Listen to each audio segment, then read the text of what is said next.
You know that feeling, right? You just made a huge sale, you're on top of the world, but you look at your bank account and it's empty. It's a classic business problem. Well, today we're going to dive into how you can master short-term credit so you can bridge that gap and keep your business humming along. Okay, so first things first. Let's talk about the core problem that pretty much every business, I don't care if you're big or small, has to deal with. And it all comes down to one thing: timing. So let's paint a picture. You did it. You landed that massive client. The deal is done. Amazing. But, oh, wait, there's a catch. Your client's invoice says they'll pay in 60 days. The thing is, your team's payroll is due tomorrow. That's a pretty stressful spot to be in, right? What do you do? Well, this tricky little timing problem actually has a name. It's called the cash gap. And it's exactly what it sounds like, that nail-biting, stressful period between when your cash goes out to pay bills and when that sweet, sweet cash comes in from your customers. So how in the world do you get across this gap without everything falling apart? That, my friends, is where short-term credit comes in. I want you to think of it like a sturdy financial bridge that just carries your business safely from one side to the other.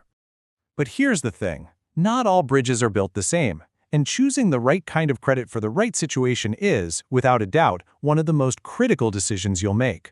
So let's break down the options. Okay, so at a really high level, you've basically got two main types of financing. First, there's short-term financing. That's for all your day-to-day operational stuff, things you need to cover within the next year. Then you've got long-term financing, and that's for the really big ticket items, like buying a building or some heavy-duty machinery. Let's dig into the details a bit, because this is important. Short-term money, it's fast. Like it can be in your bank account in a day or two, which is perfect for an emergency. But that speed comes with a price tag, a higher interest rate. Long-term loans, on the other hand, are much slower to get approved, but they're cheaper over time.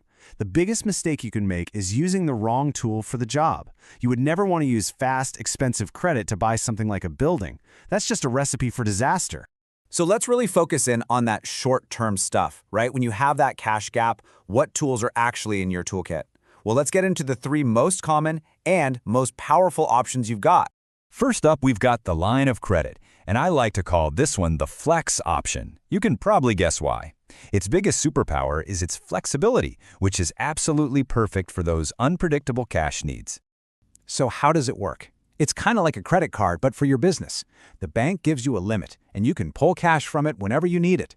It's fantastic for things like making payroll or stocking up on inventory. The whole idea is you use it, and then as soon as your customers pay you, you pay it right back down to zero. Now, the bank is going to want some security, so they'll usually take a legal claim on your future customer payments or your inventory.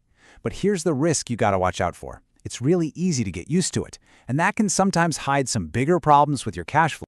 Okay, on to our second tool. This is the short-term loan, or as I like to call it, the specific fix. This is the tool you reach for when you know exactly what you need the money for and you know exactly how much you need. A term loan gives you one lump sum of cash for a very specific reason, like, let's say, a vital piece of equipment just decided to break. You borrow a set amount, you pay it back over a fixed timeline, usually 1 to 3 years, and often the loan is secured by the very thing you're buying or fixing.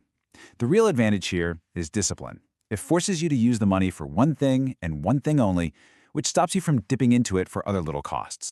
And finally, we have our third tool, and honestly, this might just be the most powerful one in the whole kit. It's called trade credit. We're going to call this one the interest-free choice, and you're about to see why. So get this. Trade credit is not a loan from a bank. It's simply an agreement you have with your supplier. They give you the materials you need right now, and you agree to pay them later, maybe in 30, 60, or even 90 days. And here's the best part. It is almost always interest-free. It's like a free short-term loan. That's why it is one of the most popular tools for businesses all over the world.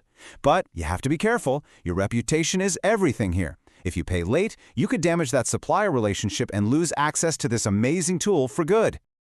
All right. We've seen the tools in the toolkit. Now it's time to put what we've learned in practice.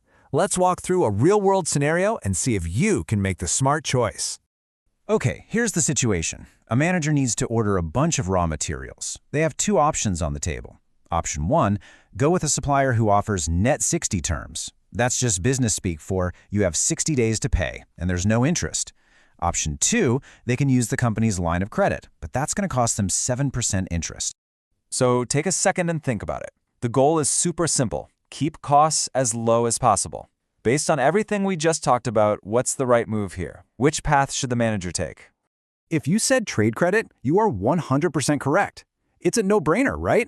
By taking that supplier's net 60 offer, the company gets everything it needs, it bridges that 60-day cash gap, and it doesn't pay a single dime in interest. It is, hands down, the most efficient choice. So now, I'm going to turn the final question back to you. Think about your own situation. What's your biggest cash gap, and which one of these tools are you going to use to bridge it? Will it be the flex option, the specific fix, or are you going to go for that interest-free choice?